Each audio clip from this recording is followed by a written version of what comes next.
Hello, everyone. Thanks for watching. I'm David Hopper, Austin Bureau Chief of 360degreesound.com, where we bring you music from all angles. The 2026 South by Southwest Music Fest is upon us, taking place March 12th to 18th in Austin, Texas. We'll be bringing you exclusive interviews with artists as part of our South by Southwest Artist Spotlight series. Today, I'm joined by Logan Simmons and Malachi Mills of the band Loula. The country slash swampgrass duo hails from North Georgia. In 2024, they signed a record deal with Warner Nashville, and their debut EP, Sweet Southern Summer, came out last year. At South by Southwest, they'll be playing multiple showcases on March 14th, 15th, and 16th. And on March 19th, you can check them out at Willie Nelson's Luck Reunion.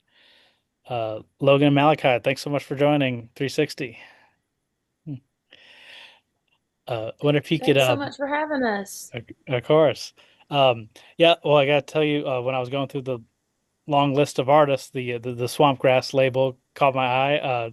I was thinking, well, I love like swamp rock and bluegrass, and so I checked you out from there. I wonder if you could maybe start by telling us about how you kind of came up with that subgenre to describe your sound. Well, we grew up listening. We grew up learning to sing in church in the southernmost part of Appalachia. We're from North Georgia, Gainesville, Georgia, and so we had these like Southern gospel, blues, and bluegrass all around us, and we both have a draw that is a little soulful, and so we ended up doing a lot of recording in Muscle Shoals, which, long story short, just kind of evolved into this very soulful version of bluegrass and country with a little bit of a gothic twist as well. Hmm. Yeah, absolutely.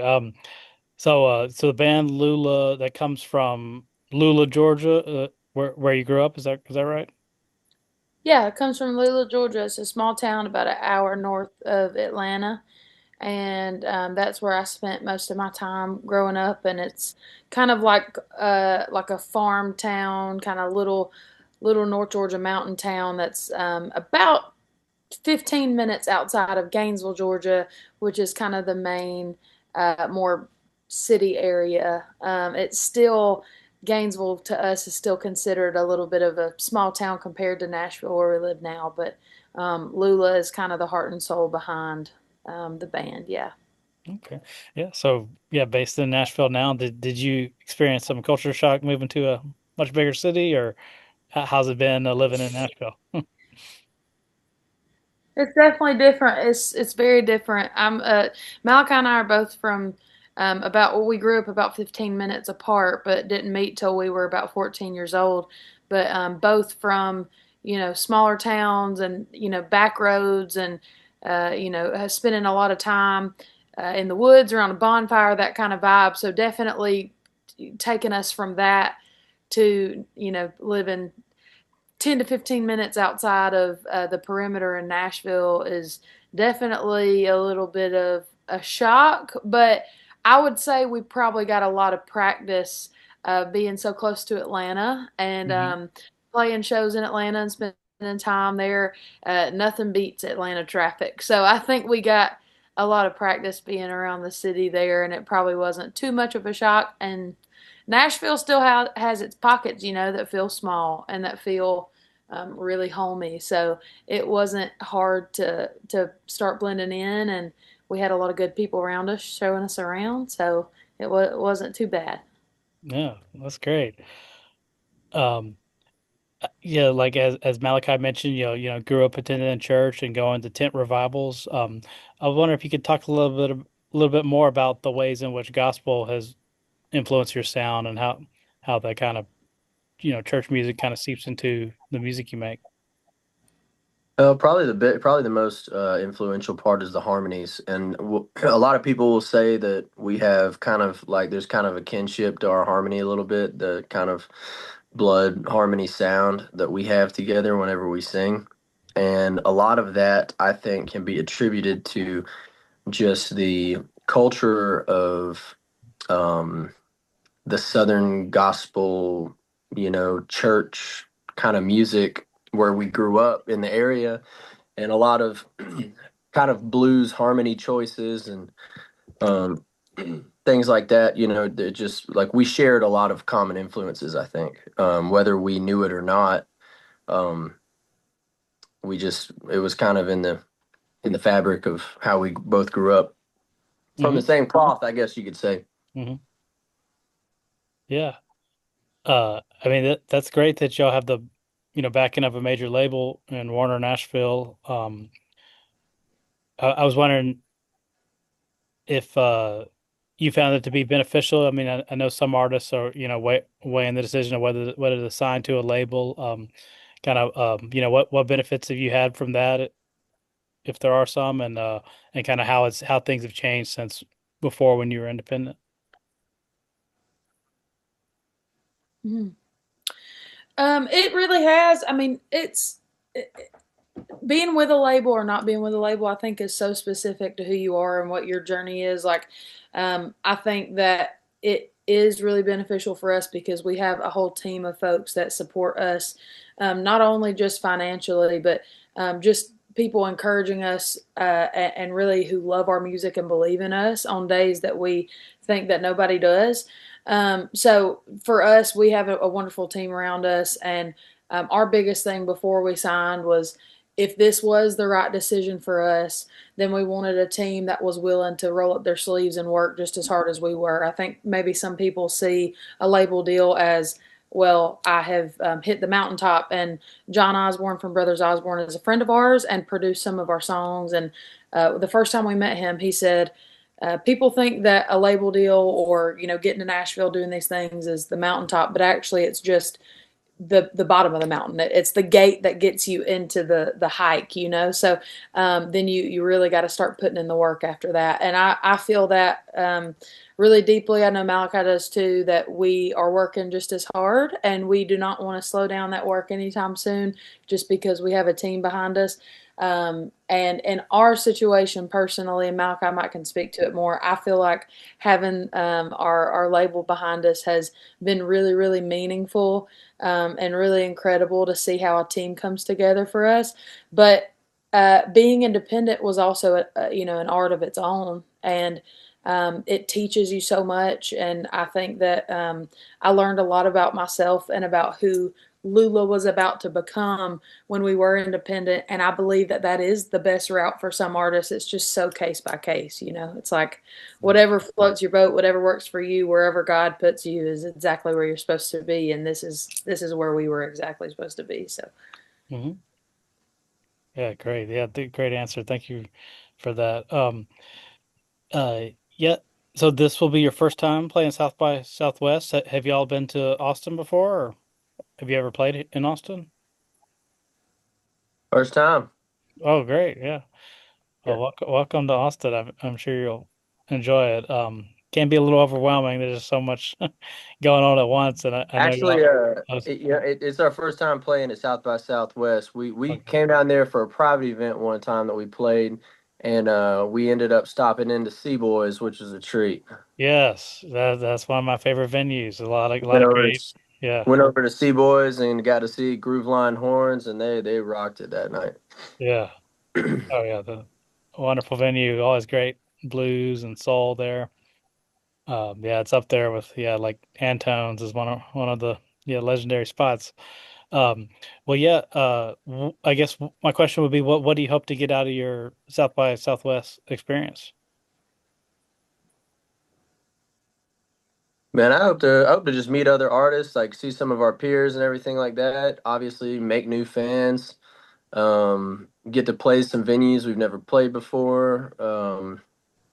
Yeah, just make some new fans, play, do the thing we love, which is playing music, and just get to see what South by Southwest is all about. Mhm.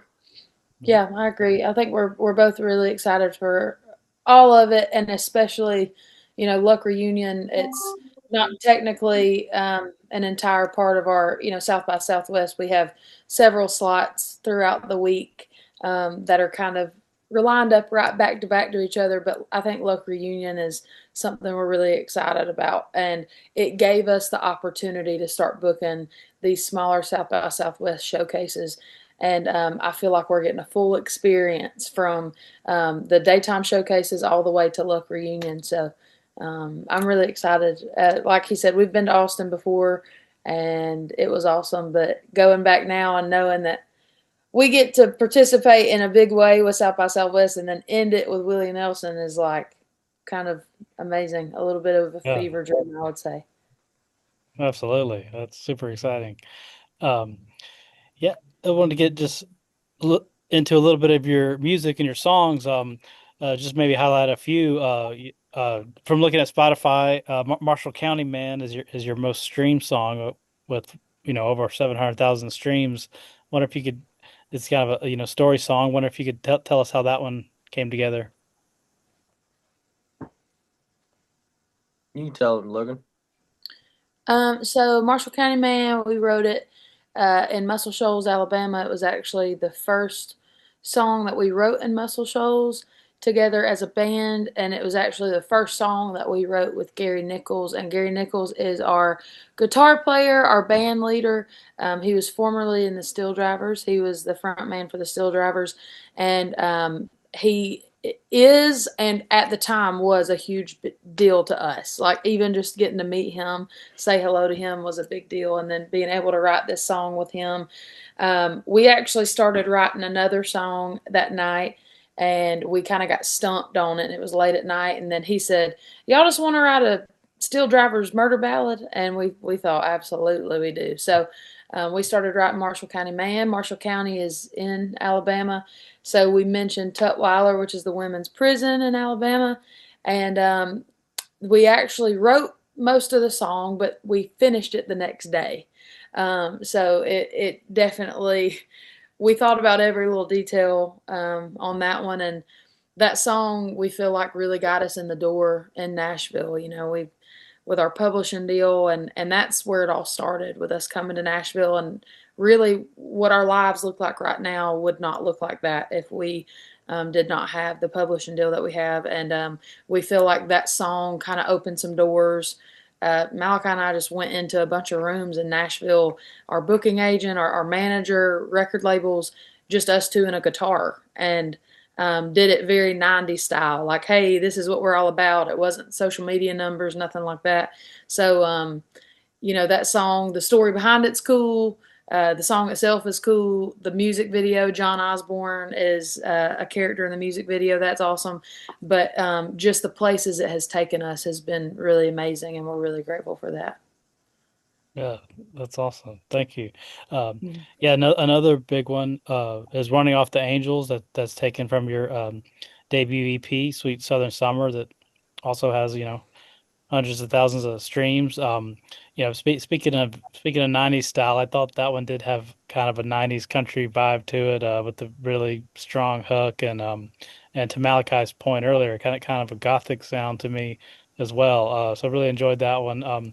What do you think? What do you think it is about the Running Off the Angels that's resonated with people? I think there's something that resonates with that song is, I think that like we come from a church culture and we grew up going to church, and we like to say that it's brought us a lot of healing, but there's also a lot of scars that are from it, and a lot of growth that was from it, and I think that people who have experienced like that kind of the kind of spiritual like hypocrisy or anything like that in the South, if they know anything about being in the Bible Belt, then there's like a lot of churches who will they'll they'll say that everyone is welcome in these types of things, but then they'll kind of push people out or be hypocritical or self-righteous and things like that. And so we decided to just write a song that was a bit uncomfortable based off of true kind of true stories, and we hoped that it made people uncomfortable enough to maybe take a second look at the culture that's been established. And we want to encourage people to lead with love and remind people that Jesus loves them and that there's a place for everybody in community. Absolutely. Great. Well, thank you so much for doing this, speaking with 360degreesound.com. I guess just finally, what can South by South Southwest attendees expect from your live show? I think they can expect, something a little different, something that maybe is a little bit out of the norm. I feel like even though we're coming from North Georgia, and we're really coming from Nashville and labeling ourselves as a little bit more of a country leaning, or alternative country duo, maybe they expect something a little more Nashville, a little more radio style, and we have obviously, like we talked about earlier, a more swamp grass approach to what we do, and Rock and roll. our harmonies together are very like Appalachian gospel inspired, and like Malachi said, a lot of people are really blown away by the fact that we aren't brother and sister. We're just best friends because it sounds like we kind of have a family harmony. So I think people should expect from our live shows just something different, something a little more gritty, maybe something a little bit outside of their box. Some of our songs really tell a story, and that's our main goal, is telling a story and highlighting our roots, where we're from, having a little bit of fun with it. Maybe it's a little bit stepping on toes. Maybe it opens your eyes a little bit. Maybe it makes you reminisce about family. It's got a lot of heart and soul behind it. So I hope people walk away feeling like they have a new perspective, and they hear a lot of our heart behind what we do. So Oh, great. Well, I definitely look forward to catching y'all one of y'all's sets. I know you have at least I think six scheduled, so plenty of opportunities to see them.